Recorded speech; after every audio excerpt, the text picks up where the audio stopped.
On November 24, 1978, 18 farmers in rural Anhui province made a gamble that was, by any rational measure, audacious. China was trying to rebuild itself from decades of agricultural failure, and what these farmers were about to do could have ended with all of them in prison. They divided the village's collective farmland into individual household plots, a handwritten contract. Each family would deliver the state's required quota and keep everything above it for themselves. Before anyone signed, they added a clause: if any of them were arrested for this, the others would raise their children. The document was illegal under the prevailing commune system, not a matter of ambiguous interpretation, the kind of illegal that had sent people to labor camps for considerably less. They signed anyway. 1 year later, grain output in Shaogang village didn't inch upward. It jumped from 15,000 kilograms to 90,000 kilograms in a single agricultural cycle. Per capita income went from 22 yuan to 400 yuan. The farmers thought they were saving their village. They had no idea they were writing the first sentence of the most consequential economic restructuring in modern history. But here is what the textbooks don't quite explain. The reforms that rebuilt China weren't built on ideological clarity or a coherent master plan. They were built on 3 deliberate compromises, 3 institutional contradictions that each solved one problem by quietly loading the structural cost onto the next layer of the system. None of those contradictions were ever resolved. They were deferred. And right now, 46 years later, China is sitting on the largest real estate debt overhang in history, a local government financing crisis the IMF has been flagging for years, and a growth model running out of road. So here is the question that should stay with you until the final minute of this video. How do you build the fastest economic transformation in recorded history on a foundation of broken equations? And what happens when the future you've been borrowing from finally arrives? To understand what happened in Shaogang, you first need to understand what had already broken. By 1978, China had been running collective agriculture for nearly 3 decades. Land belonged to the commune. Farmers reported to production teams. Output was distributed through a work point system. Show up, work, receive your allocation. Individual effort didn't translate into individual reward in any meaningful way. The predictable result: if the size of your dinner doesn't change based on how hard you worked, you don't work to maximize output. That isn't laziness. That's rational behavior responding to a broken incentive structure. Fengyang County, where Shaogang sat, had experienced famine twice in the preceding decades. By the late 1970s, the village was so poor that families sent children out to beg in winter. The collective system had extracted political compliance and returned almost nothing. The 18 farmers who signed the contract didn't have a theory. They had a hunger problem. What they discovered almost by accident was something economists call residual claimancy. When a household keeps what it produces above the required quota, it has a direct reason to produce as much as possible. When it doesn't, it has no reason at all. The jump from 15,000 kilograms to 90,000 kilograms in 12 months wasn't miraculous. It was the sound of a broken incentive structure snapping back into alignment. Local officials noticed, and instead of arresting the farmers, they sent the data to Beijing. What happened next reveals everything about how China's reform logic worked, and it's completely different from what most accounts suggest. Deng Xiaoping did not arrive in 1978 with a blueprint, no privatization roadmap, no consensus ideology. What existed was a pragmatist's operating principle, one that Deng summarized in a phrase that became famous: cross the river by feeling the stones. Run a small deviation from the official model, measure the result. If the numbers are better, make the deviation official. The household responsibility system that spread nationwide by 1984 preserved every element of socialist land doctrine on paper. The collective still owned the land. Not a single acre was privatized in any Western legal sense. What changed was the use right. Households received contracted rights to specific plots for 15-year terms, later extended to 30. They delivered a state quota. Everything above the quota was theirs. Privatize the incentive, preserve the title. This was the first compromise. It was operationally brilliant. It was also structurally incomplete. Because collective ownership was preserved, local officials retained administrative authority over land conversion, reallocation, and monetization. That residual authority was not a footnote buried in policy text. It became, over the following 3 decades, the primary financing mechanism for the entire Chinese local government system. That is where this story goes. But first, it had to pass through a different kind of crisis. While agricultural reform was restructuring rural China, the urban industrial sector faced a problem without a clean solution. You cannot move from a planned economy to market prices overnight without triggering catastrophic inflation, supply disruption, and social breakdown. The Eastern European countries that attempted rapid liberalization in the 1990s provided the cautionary data set. China had been watching. So instead of choosing between planned prices and market prices, Beijing ran both simultaneously. The dual-track pricing system divided every major good in the economy into 2 channels. The planned track, firms delivered a fixed quota at state-set prices, the same prices that had governed the system for decades. The market track, any output produced above that quota, sold at negotiated market prices. Here is how that works in practice. A steel mill has a state obligation to deliver 10,000 tons per month at a fixed price. Everything it produces beyond 10,000 tons, it sells to whoever will pay the most. The government keeps its guaranteed supply. The mill has a strong reason to push production past the quota. Both sides capture value from the excess. The critical insight is what the system avoided. It didn't require the government to declare the plan had failed. It didn't require enterprises to abandon their state relationships. It allowed market pricing to expand gradually at the productive margin, while the planned track absorbed legacy obligations. This was the genius of the dual-track system, and also, almost immediately, its corruption mechanism. When 2 prices exist for the same good, the people with access to the low plan price can buy at the official rate and sell at the market rate. That spread is money. Pure arbitrage, secured by political connection rather than economic productivity. The officials and enterprise managers who controlled quota allocation became wealthy not from creating value, but from controlling access to the price gap. By the late 1980s, inflation generated by partial price liberalization was accelerating. In 1988, the government announced it would end price controls faster than planned. There was a run on stores, panic buying. The social unrest that culminated in 1989 had multiple causes, but the economic precondition was a combination of inflationary anxiety and visible enrichment of the politically connected. The dual-track system worked for a decade. Then the contradictions it had been containing surfaced with enough force to threaten political stability. Beijing absorbed the lesson, and then went ahead and engineered a third compromise that created an even larger structural mismatch. This one was about money itself.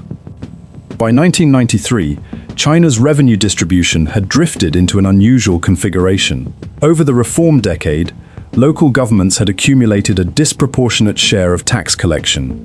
The central government's share of budgetary revenue had fallen to 22%. Local governments held 78%. This sounds like healthy decentralization.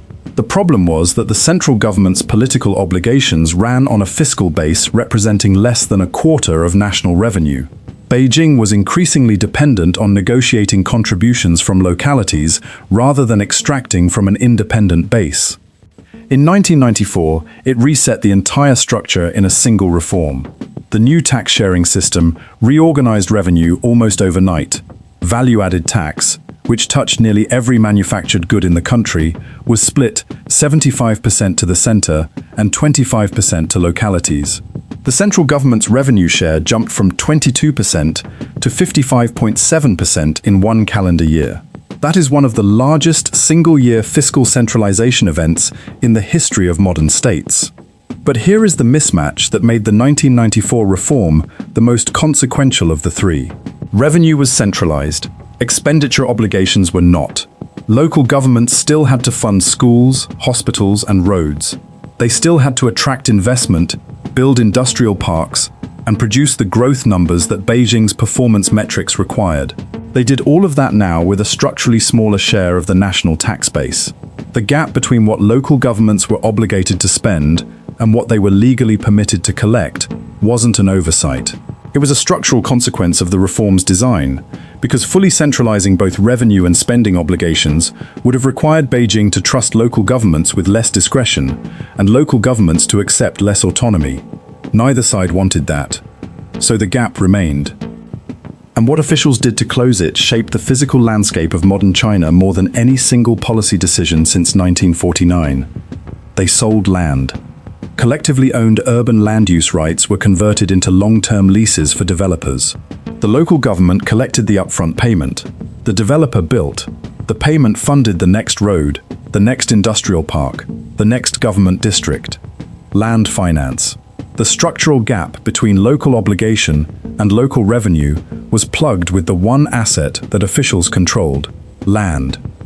This mechanism worked with startling efficiency for nearly 2 decades. Chinese cities built infrastructure at a pace that has no real historical parallel. Metro systems, expressways, entire new urban districts materialized in timelines that planners elsewhere considered physically impossible. By one widely cited estimate, China poured more concrete between 2011 and 2013 than the United States poured across the entire 20th century. That is not a flourish. It is a data point about what land-financed growth looks like at scale. But the land finance mechanism had a ceiling. To understand why, you have to understand the behavioral engine running underneath it. China's government structure operates through what political scientists call an M-form hierarchy. The country is divided into provinces, prefectures, counties, and townships, each functioning as a semi-autonomous growth unit competing for capital, population, and industrial investment. The officials running those units advanced in their careers based on performance metrics reported upward through the hierarchy. For most of the reform era, the most heavily weighted metric was GDP growth. This created an incentive so direct it almost defies explanation. If your career depends on your jurisdiction's growth rate and you have administrative control over land conversion, credit access, and industrial policy, you deploy all of those tools to generate visible output: infrastructure, industrial parks, residential towers, more concrete. The officials who made these decisions were not, for the most part, corrupt in any straightforward sense. They were optimizing for exactly what the system rewarded them to optimize for. The problem was that the system rewarded volume and speed without adequately pricing in debt, excess capacity, or the long-run exhaustion of the land asset.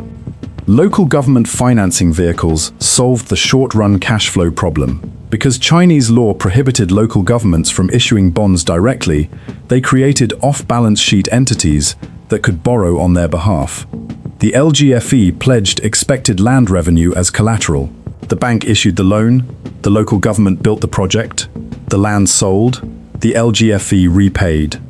The loop worked as long as land values kept rising and developers kept buying. Both of those conditions held, more or less, until they didn't. By the late 2010s, Chinese real estate and its directly connected supply chain, construction materials, property finance, local government revenue, household wealth stored in apartments, accounted for approximately 30% of GDP. For context, when the US subprime mortgage sector collapsed in 2008, it represented roughly 5 to 6% of American GDP.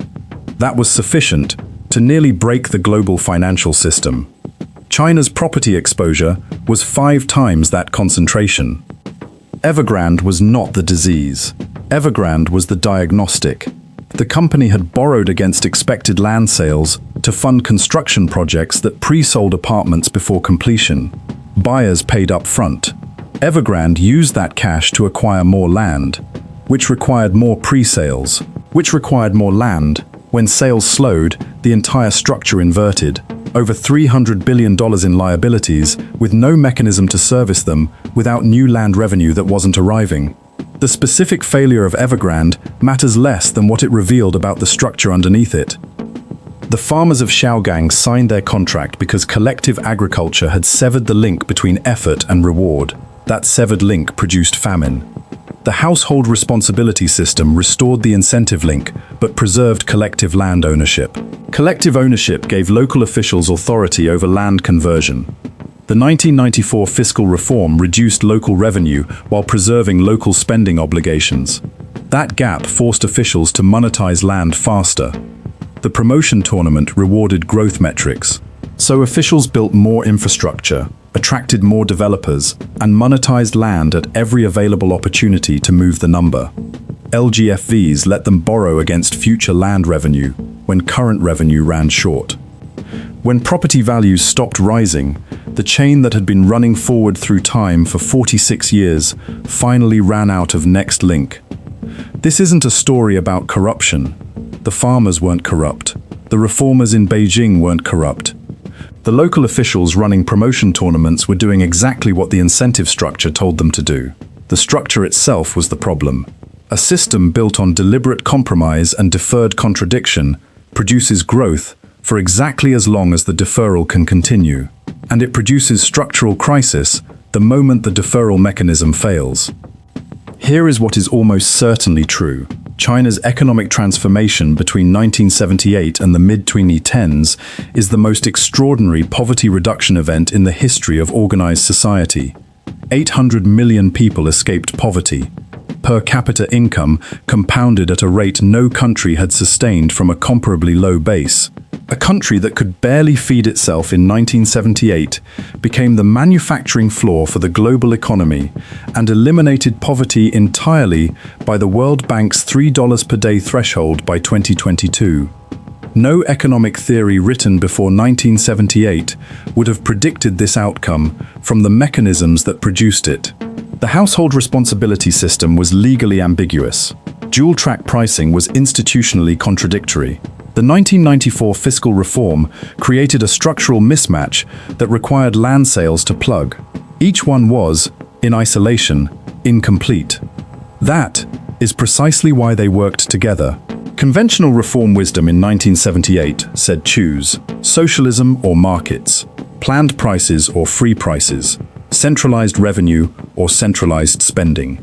China said run both simultaneously. Let the contradictions generate growth at the margin and adjust when the costs become unmanageable. For 3 decades, the costs remained manageable. Now consider the question planted at the beginning of this video. What happens when you run out of future to defer into? China's official central government debt, by headline metrics alone, appears relatively modest. But the full picture, consolidated across local governments and LGFE liabilities, produces a public sector debt that IMF estimates have placed well above 100% of GDP when off-balance sheet borrowing is included. That debt is not abstract. It sits in local governments that built their balance sheets on land revenue projections that are no longer tracking reality. The household in Shaogang kept the surplus. 2 generations later, the family from that household went to the city to work in a factory. Their children stored their savings in an apartment. That apartment is worth less now than it was 3 years ago. The developer who built it has defaulted. The local government that sold the land is carrying debt it cannot service without restructuring, bailout, or both. The miracle and the crisis run on the same architecture. 3 institutional compromises, each elegant in isolation, each structurally incomplete, each loading the deferred cost onto the next actor in the chain across 4.5 decades. The farmers in Anhui province had no idea they were signing the first document in that sequence. They were trying to feed their children. They succeeded at a scale that rewrote what economic transformation could mean. What happens next depends on whether Beijing can do what it managed 3 times before, find a new layer to absorb the contradiction. The difference this time is that the contradiction is no longer in the commune structure, the price schedule, or the revenue formula. This time, it's in the balance sheet. And balance sheets don't defer, they settle. If you want to understand what that settlement looks like and what it means for the rest of the world, hit that subscribe button, and I'll see you in the next video.